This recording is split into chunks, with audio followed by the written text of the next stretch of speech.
Nice, no friend. Reinkarnasi sang pengangguran, jika terlahir aku akan bersungguh-sungguh. Volume 1 Bab 1, apakah ini dunia lain? Saat saya membuka mata, hal pertama yang saya lihat adalah cahaya yang menyilaukan. Cahaya itu mencakup seluruh bidang penglihatan saya, dan saya memicingkan mata dalam ketidaknyamanan. Setelah penglihatan saya disesuaikan, saya menjadi sadar akan wanita muda pirang yang menatap saya. Dia adalah seorang gadis cantik tunggu, tidak. Dia pasti seorang wanita. Siapa dia? Saya pikir. Di sisinya ada seorang pria muda dengan usia yang kurang lebih sama, rambutnya coklat, senyum canggungnya ditujukan padaku. Dia tampak kuat dan berenergi, dengan otot-otot yang mengesankan. Berambut coklat dan tampak keras kepala. Seharusnya saya bereaksi negatif begitu saya melihat orang bodoh besar ini, tetapi yang mengejutkan saya, tidak ada perasaan niat buruk. Rambutnya pasti diwarnai dengan pewarna. Itu adalah warna coklat yang sangat menawan. Wanita itu menatapku dengan senyum hangat dan berbicara. Namun, kata-katanya anehnya tidak jelas dan sulit dipahami. Apakah dia berbicara bahasa Jepang? Pria itu menjawab sesuatu, wajahnya tegang pun mengendur. Saya juga tidak tahu apa yang dia katakan. Suara ketiga yang tidak dapat dipahami bergabung dengan percakapan, tetapi saya tidak dapat melihat siapa yang berbicara. Saya mencoba bangun untuk mencari tahu keberadaan saya, dan bertanya kepada orang-orang ini siapa mereka. Dan izinkan saya memberitahu Anda, saya mungkin seorang yang tertutup, tetapi itu tidak berarti saya tidak tahu cara berbicara dengan orang lain. Tapi entah bagaimana, yang bisa saya kerahkan hanyalah ini, wah, hanya rengekan dan rintihan yang kacau. Dan saya tidak bisa menggerakkan tubuh saya. Maksudku, aku bisa menggerakkan ujung jari dan lenganku, tapi aku tidak bisa duduk. Pria berambut coklat itu mengatakan sesuatu yang lain, lalu tiba-tiba membungkuk dan mengangkatku. Ini tidak masuk akal, beratku lebih dari 100 kilogram. Bagaimana dia bisa mengangkatku dengan mudah? Mungkin berat badan saya turun setelah mengalami koma selama beberapa minggu. Itu adalah kecelakaan yang sangat buruk yang pernah saya alami. Ada kemungkinan besar aku tidak keluar dari sini dengan semua anggota tubuhku. Selama sisa hari itu, saya memikirkan satu pikiran, hidup saya akan menjadi neraka yang hidup. Mari kita lompat sebulan. Rupanya, saya telah dilahirkan kembali. Realitas situasi saya akhirnya muncul, saya masih bayi.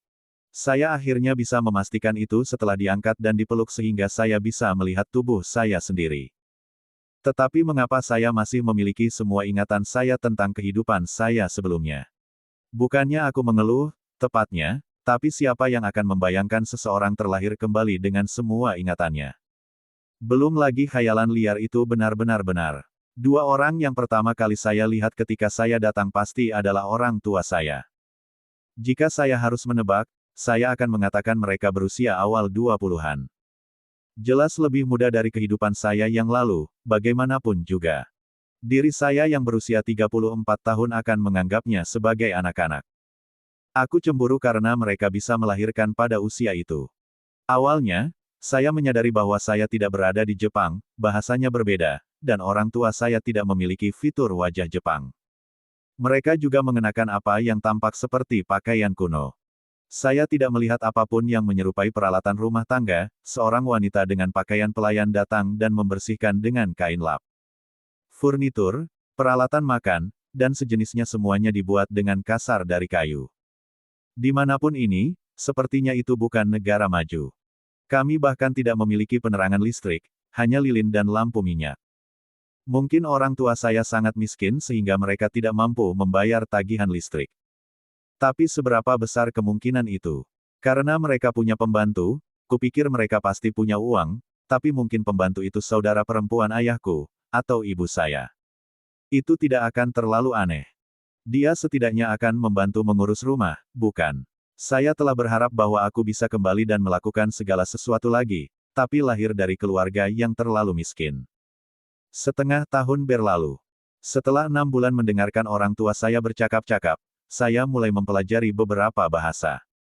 Nilai bahasa Inggris saya tidak pernah bagus, tapi saya rasa benar apa yang mereka katakan tentang bagaimana menempel hanya pada bahasa ibu membuat lebih sulit untuk maju dalam studi Anda. Atau mungkin, Mengingat saya memiliki tubuh baru, otak saya lebih cocok untuk belajar kali ini. Saya merasa memiliki kemampuan yang tidak biasa untuk mengingat banyak hal, mungkin karena saya masih sangat muda. Beberapa hari ini, saya juga mulai belajar merangkak. Bisa bergerak adalah hal yang luar biasa. Saya tidak pernah begitu bersyukur memiliki kendali atas tubuh saya sendiri. Begitu kamu mengalihkan pandangan darinya, dia menyelinap ke suatu tempat, kata ibuku. Hei, selama dia baik dan sehat, jawab ayahku, memperhatikanku saat aku merangkak. Saya khawatir saat dia lahir dan dia tidak pernah menangis. Dia juga tidak menangis sekarang, kan? Saya belum cukup umur untuk merengek karena saya lapar. Saat-saat ketika saya meratap adalah ketika saya mencoba, dan selalu gagal, untuk menahan diri dari mengotori celana saya. Meskipun saya hanya bisa merangkak, saya belajar banyak dari kemampuan untuk bergerak. Hal pertama yang saya pelajari adalah bahwa ini jelas merupakan rumah dari keluarga kaya. Rumah itu terbuat dari kayu, berstruktur 2 lantai dengan lebih dari 5 kamar terpisah, dan kami memiliki 1 pelayan sebagai staf. Awalnya, aku mengira dia bibiku atau semacamnya, tapi mengingat sikap hormatnya terhadap ayah dan ibuku, aku ragu dia adalah keluarga. Rumah kami terletak di pedesaan. Di luar jendela terbentang pemandangan pastoral yang damai. Ada beberapa rumah lain, hanya 2 atau 3 yang terletak di tengah ladang gandum di sisi manapun. Tamatlah sudah. Saya tidak bisa melihat tiang telepon atau lampu jalan. Bahkan mungkin tidak ada pembangkit listrik di dekatnya. Saya pernah mendengar bahwa di beberapa negara mereka menjalankan kabel listrik di bawah tanah, tetapi jika itu yang terjadi di sini, aneh bahwa rumah kami tidak memiliki listrik. Tempat ini terlalu pastoral. Itu membuat saya kecewa, karena saya terbiasa dengan kenyamanan peradaban modern. Disinilah saya, terlahir kembali, tapi saya ingin mendapatkan komputer. Tapi semua itu berubah pada suatu sore. Karena hal-hal yang dapat saya lakukan sangat terbatas, saya memutuskan untuk melihat pemandangan. Aku naik ke atas kursi seperti yang biasa kulakukan untuk mengintip dari jendela, lalu mataku melebar. Ayah saya berada di halaman kami, mengayunkan pedang. Apa yang sedang dia lakukan? Dia cukup dewasa untuk mengetahui lebih baik dari itu. Apakah dia sedang bermain? Semacam duit fantasi. Oh. Dalam keterkejutan saya mulai tergelincir dari kursi. Tangan saya meraih kursi, tetapi tidak dapat menopang berat badan saya dan saya jatuh. Aku menghantam lantai dengan suara gedebuk. Wow. Aku melihat ibuku menjatuhkan beban cucian yang dibawanya, wajahnya menjadi pucat saat dia mendekatkan tangan ke mulutnya. Rudy, apakah kamu baik-baik saja? Dia bergegas ke sisi saya dan menjemput saya. Saat dia bertemu dengan tatapanku, ekspresinya mengendur karena lega, dan dia membelai kepalaku. Ah, kamu baik-baik saja, coba lihat. Hei, tenang Nona, pikirku. Hati-hati dengan kepalaku, Nona. Kepalaku terbentur loh, pikirku. Mengingat betapa paniknya dia, aku pasti mengalami jatuh yang cukup parah. Maksudku, aku lakukan tepat mendarat di kepala saya. Mungkin aku akan menjadi bodoh selamanya. Bukan berarti itu akan menjadi perubahan dari biasanya. Kepalaku berdenyut-denyut. Saya mencoba meraih kursi, tetapi tidak dapat mengumpulkan energi.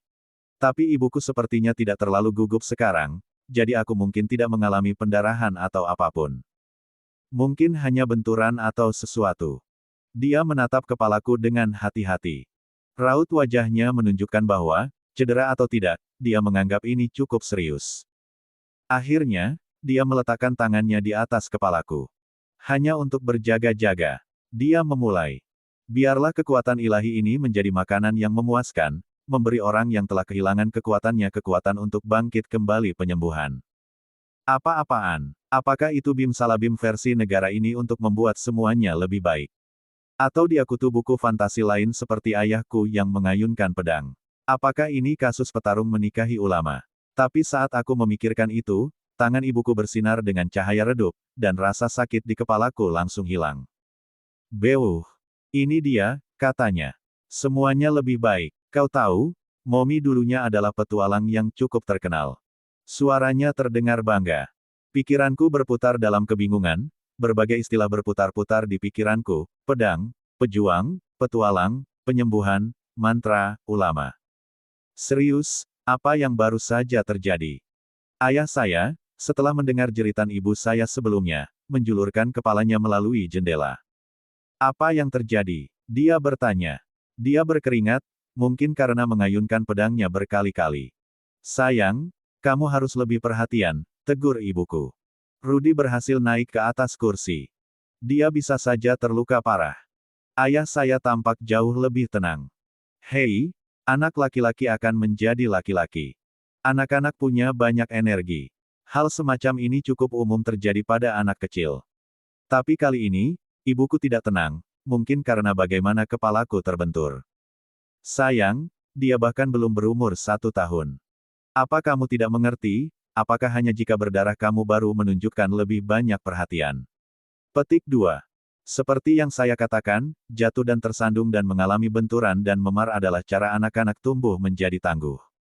Selain itu, jika dia terluka, kamu bisa menyembuhkannya. Petik 2. Aku hanya khawatir dia akan terluka parah sehingga aku tidak bisa menyembuhkannya. Dia akan baik-baik saja, ayahku meyakinkannya. Ibuku memelukku lebih erat, wajahnya menjadi merah. Kamu khawatir sejak awal tentang bagaimana dia tidak akan menangis. Jika dia bajingan kecil seperti ini, maka dia akan baik-baik saja, lanjut ayahku, lalu dia membungkuk untuk mencium ibuku. Baiklah, kalian berdua. Dapatkan kamar, iya. Setelah itu, orang tua saya membawa saya ke kamar lain untuk menidurkan saya, lalu naik ke lantai atas untuk membuatkan saya bayi laki-laki atau perempuan. Aku tahu karena aku bisa mendengar derit dan rintihan yang datang dari lantai 2. Ternyata ada kehidupan seperti ini di luar internet. Dan juga, sihir. Setelah semua itu, saya memberi perhatian ekstra pada percakapan orang tua saya dengan satu sama lain dan bantuannya. Saat melakukannya, saya perhatikan mereka menggunakan banyak kata yang tidak saya kenal. Kebanyakan di antaranya adalah nama negara dan kawasan dan teritori, semuanya jelas merupakan kata benda yang belum pernah saya dengar sebelumnya. Saya tidak ingin langsung mengambil kesimpulan, tetapi pada poin ini, itu hanya bisa berarti satu hal, saya tidak berada di bumi lagi, saya berada di dunia yang berbeda. Dunia pedang dan sihir. Dan terpikir olehku, jika aku hidup di dunia ini, aku bisa melakukan semua hal itu juga. Bagaimanapun, ini adalah tempat fantasi tinggi, tempat yang tidak mematuhi aturan akal sehat yang sama seperti kehidupan masa laluku. Saya bisa hidup sebagai orang biasa, melakukan hal-hal khas untuk dunia ini. Jika saya tersandung, saya akan bangkit kembali, membersihkan diri dari debu, dan terus maju. Dirimu yang dulu telah mati dengan penuh penyesalan, mati dengan perasaan frustrasi atas ketidakberdayaannya, dan bagaimana dia tidak pernah mencapai apapun. Tapi sekarang saya tahu semua kesalahan langkah saya. Dengan semua pengetahuan dan pengalaman dari kehidupan masa lalu saya akhirnya bisa melakukannya. Saya akhirnya bisa menjalani hidup dengan benar. Volume 1 Chapter 2 Bab 2, Pembantu yang Menyeramkan. Lilia dulunya adalah pelayan istana harem istana Asura. Selain tugasnya yang biasa sebagai wanita yang sedang menunggu, peran tersebut juga memanggilnya untuk bertindak sebagai penjaga wanita. Dia diharapkan untuk mengangkat senjata dan membela tuannya jika diperlukan. Dia mengabdikan diri pada tugasnya, dan menjalankan pekerjaannya sebagai pelayan tanpa cacat atau kegagalan. Ketika sampai pada perannya sebagai petarung, bagaimanapun, keahliannya dengan pedang hanya cukup. Akibatnya, Lilia menemukan dirinya sepenuhnya kalah ketika seorang pembunuh menyerang putri yang baru lahir itu, belati lawannya menangkapnya di kaki.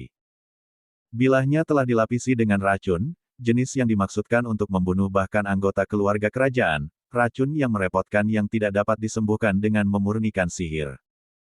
Berkat luka yang segera dirawat oleh sihir penyembuhan, dan upaya dokter untuk menetralkan racun, Lilia berhasil bertahan, tetapi masih ada efek samping yang tersisa. Itu tidak menjadi halangan dalam kehidupan sehari-harinya, tapi dia tidak bisa lagi berlari dengan kecepatan yang sebenarnya, gaya berjalannya menjadi terhuyung-huyung. Kehidupan Lilia sebagai pejuang telah berakhir. Istana segera mengeluarkannya dari posisinya. Lilia sangat mengerti akan hal itu. Masuk akal untuk kehilangan pekerjaan yang tidak lagi bisa dia lakukan. Meskipun ini membuatnya tidak dapat mencukupi bahkan biaya hidup pokoknya, mengingat posisinya di pengadilan, dia menganggap dirinya beruntung karena tidak dieksekusi secara rahasia. Maka, Lilia meninggalkan ibu kota. Dalang di balik upaya pembunuhan sang putri masih harus ditemukan. Sebagai seseorang yang akrab dengan cara kerja harem istana, Lilia sangat sadar bahwa dia kemungkinan besar adalah targetnya. Atau mungkin sudahkah istana membebaskannya untuk memancing siapapun yang berada di balik rencana ini. Ketika dia dibawa ke pengadilan, dia penasaran mengapa mereka mengambil wanita rendah hati seperti dirinya. Mungkin mereka ingin menyewa pembantu sederhana yang bisa dengan mudah dibuang. Apapun masalahnya, demi keselamatannya sendiri, Lilia harus pergi sejauh mungkin dari ibu kota. Terlepas dari apakah istana benar-benar menggunakan dia sebagai umpan, dia tidak lagi memiliki perintah tetap, tidak ada lagi yang menahannya. Dia tidak lagi merasakan kewajiban apapun terhadap kehidupan lamanya. Setelah mengambil serangkaian kereta pos, Lilia tiba di wilayah Vitoa, area pertanian yang luas di perbatasan kerajaan. Selain Benteng Roa, kota tempat tinggal tuan lokal, wilayah itu tidak lebih dari hamparan ladang gandum yang luas. Disinilah Lilia memutuskan dia akan mencari pekerjaan. Dengan kakinya yang cacat, karir dalam pertarungan sekarang tidak lagi diperhitungkan. Dia mungkin masih bisa mengajar ilmu pedang, tetapi dia lebih suka mencari pekerjaan sebagai pelayan terutama karena bayarannya jauh lebih baik. Di sini, di pinggiran kerajaan, ada banyak orang yang bisa menggunakan pedang dan mengajari orang lain cara melakukan hal yang sama. Ada jauh lebih sedikit orang yang merupakan pelayan kerajaan yang terlatih penuh, yang mampu mengawasi jalannya seluruh rumah tangga. Bahkan jika bayarannya lebih rendah dari yang dia harapkan, uang tetaplah uang. Dipekerjakan sebagai pelayan oleh penguasa Vitoa, atau bahkan bangsawan berpangkat tinggi yang melayaninya, adalah prospek yang tidak pasti. Orang-orang di lingkaran itu memiliki saluran pipa kembali ke ibu kota. Jika mereka mengetahui bahwa dia adalah mantan pelayan wanita yang menghadiri harem kerajaan, dia memiliki peluang buruk untuk terjebak dalam intrik politik orang lain. Lilia tidak menginginkan bagian dari itu. Dia sudah hampir mati, dan itu sudah cukup baginya. Tidak ada pelanggaran untuk sang putri, tapi Lilia akan melakukan apa yang dia inginkan, tempat yang jauh dari perang suksesi. Masalahnya adalah keluarga kurang mampu, tidak mampu mempertahankan jasanya. Menemukan tempat yang aman dan tetap dibayar lumayan terbukti agak sulit.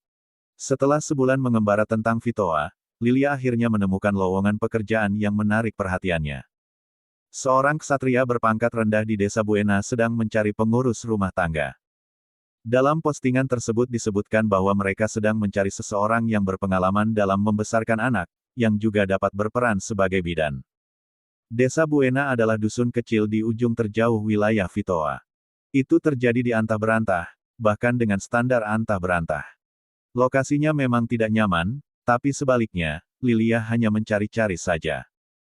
Majikannya menjadi seorang ksatria, bahkan yang berpangkat rendah, adalah anugerah tak terduga lainnya.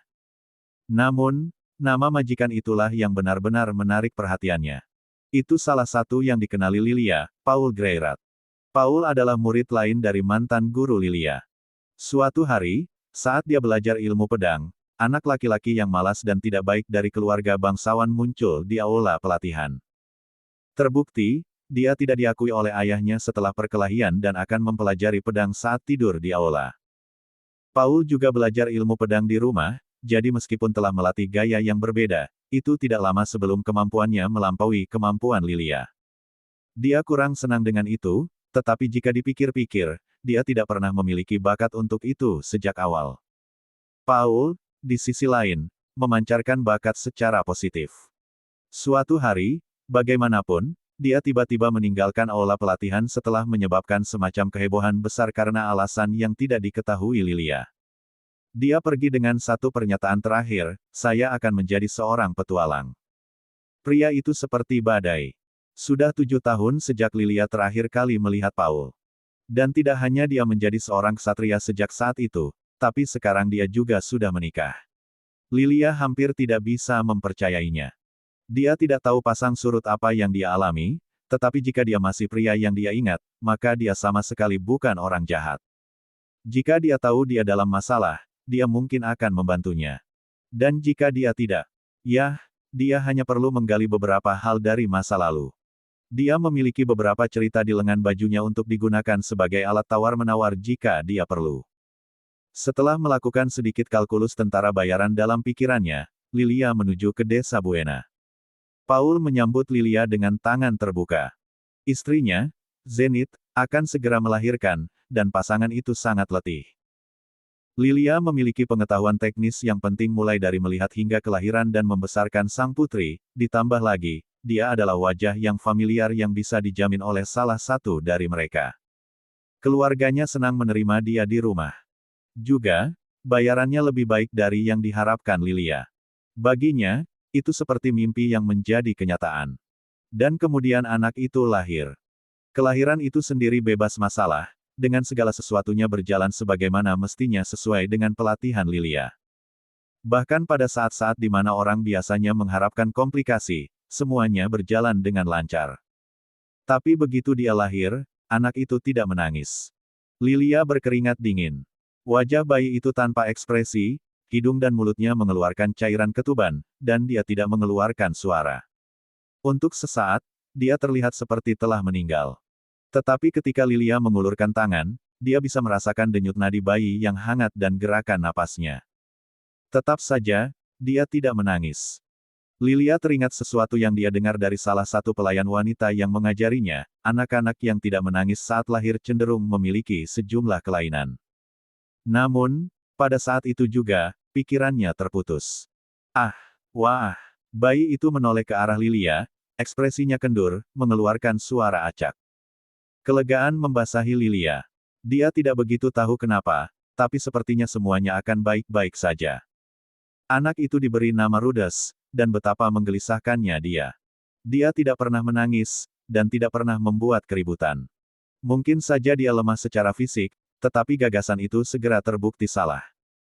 Begitu Rudess belajar merangkak, dia mulai berjalan kemanapun dan dimanapun di sekitar rumah dapur, pintu belakang, gudang persediaan, lemari pembersih, perapian, dan seterusnya.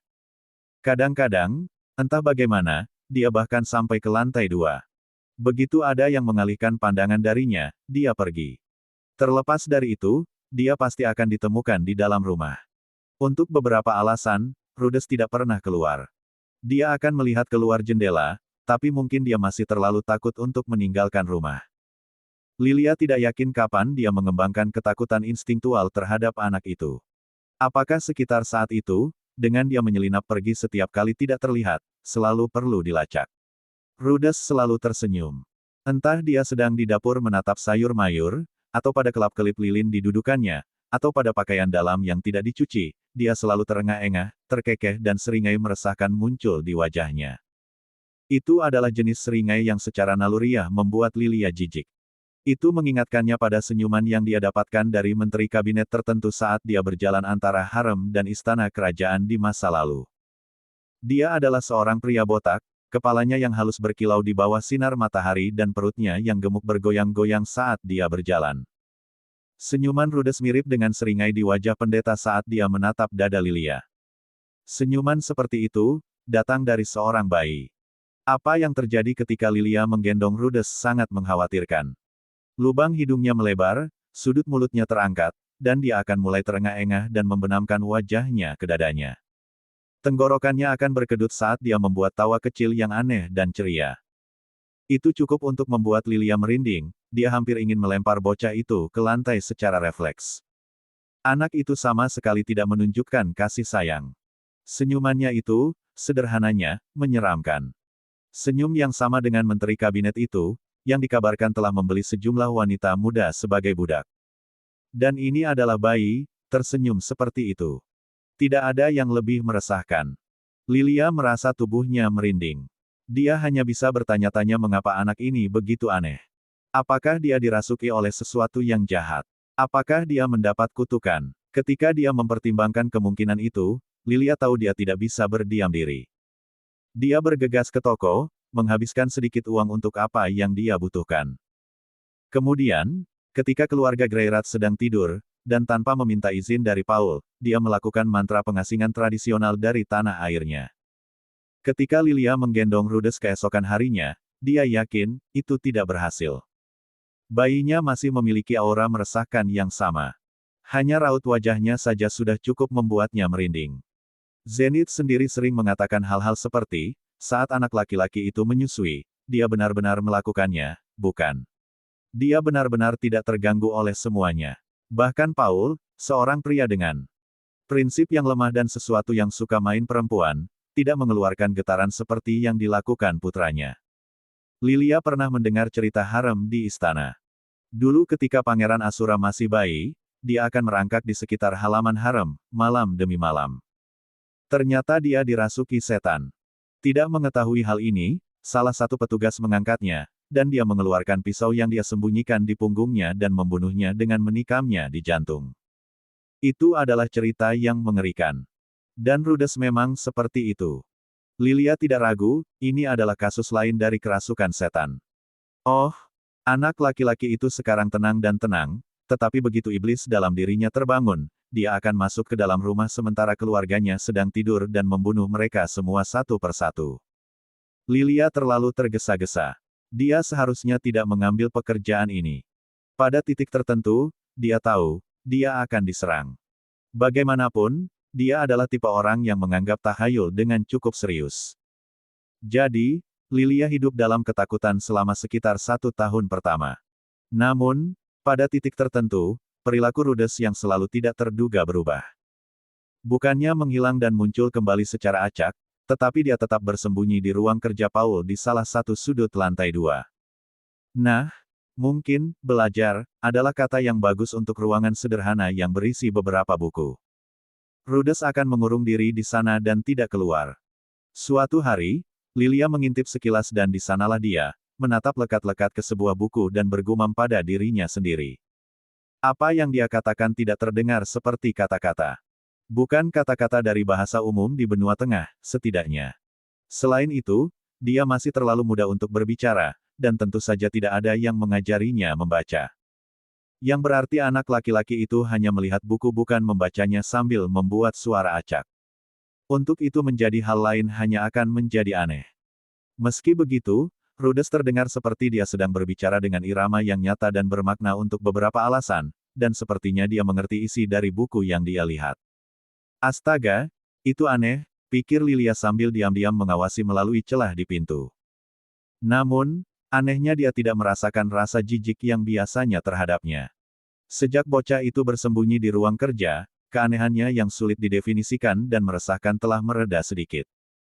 Oh, dia kadang-kadang masih tertawa atau tersenyum dengan menyeramkan, tentu, tapi Lilia tidak menggigil setiap kali dia memeluknya lagi. Dia telah berhenti membenamkan wajahnya di dadanya dan terengah-engah. Mengapa ia telah begitu terguncang oleh dia, sih? Dalam beberapa hari terakhir, dia mendapatkan rasa kesungguhan dan ketekunan darinya yang dia benci untuk diganggu. Lilia berbicara dengan Zenith tentang hal itu, dan dia rupanya mendapat kesan yang sama.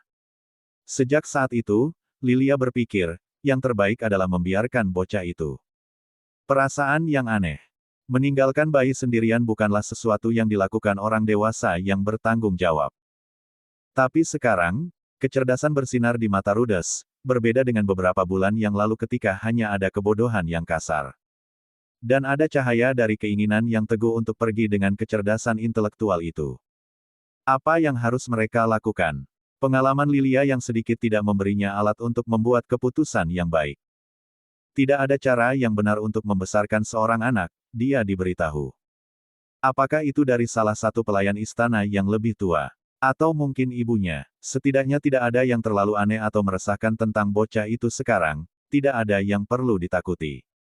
Pada akhirnya, Lilia memutuskan untuk pergi sendiri. Gangguan apapun dapat menyebabkan bocah itu kembali ke keadaan sebelumnya.